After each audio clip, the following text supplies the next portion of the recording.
દ્વિતીય સત્રાંત લેખિત મૂલ્યાંકન કસોટી 2024 ધોરણ 4 વિષય અંગ્રેજી પેપરનું સંપૂર્ણ સોલ્યુશન જોઈશું. ક્વેશ્ચન 1. આપેલ વિકલ્પોને આધારે સંવાદ પૂર્ણ કરો. તો અહીં wow, fine, how are you અને એમ પ્લેઇંગ આપેલું છે. તો પેલું છે Sanjay says hi, how are you. Ajay says I am fine. Sanjay says what are you doing. Ajay says I am playing chess. Sanjay says wow, it is my favourite game. Question 2. Spelling પૂર્ણ કરો. તો અહીં પહેલો સ્પેલિંગ ટેબલનો છે એટલા માટે એ અને એલ આવશે. બીજો કેકનો છે એટલા માટે એ અને ઈ આવશે.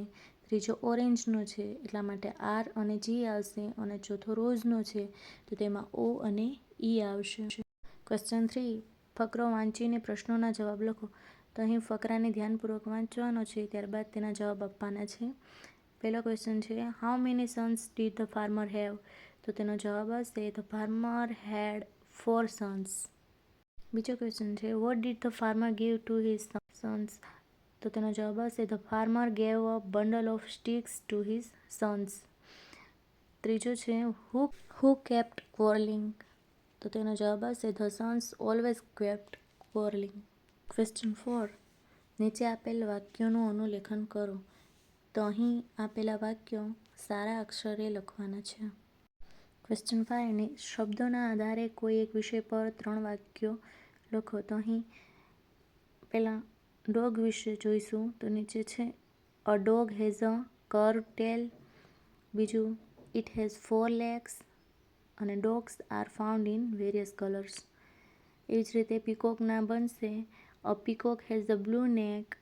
ઇટ હેઝ લોંગ ફીધર્સ અને it is a colourful bird. Question 6. કૌંસમાં આપેલ શબ્દો વડે ખાલી જગ્યા પૂરો. તો અહીં કૌંસમાં વેર, હુ, હાઉ મેની અને વોટ આપેલું છે. વેર એટલે ક્યાં, હુ એટલે કોણ, હાઉ મેની એટલે કેટલા અને વોટ એટલે શું. અહીં પ્રશ્ન છે ખાલી જગ્યા ઇઝ યોર ક્લાસ ટીચર. તો તેમાં આવશે who is your class teacher. બીજું છે ખાલી જગ્યા ઇઝ ધ બોલ.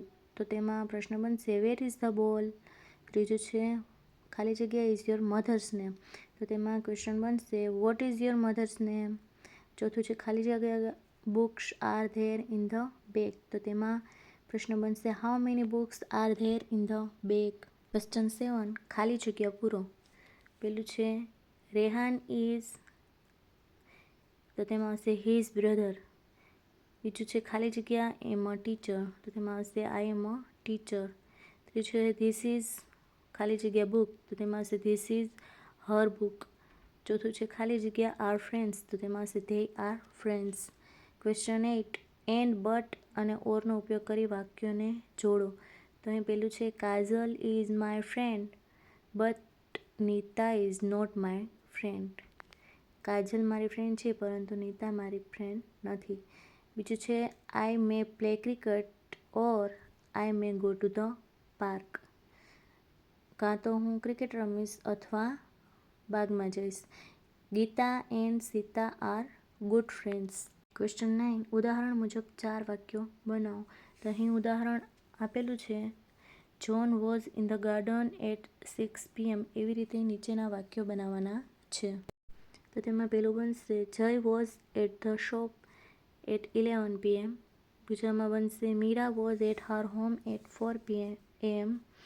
ત્રીજું છે Mohan was at the bus stop at 10 AM. અને ચોથામાં બનશે Sangeeta was on the playground at 5 AM. Question 10. વિરોધી શબ્દો લખો.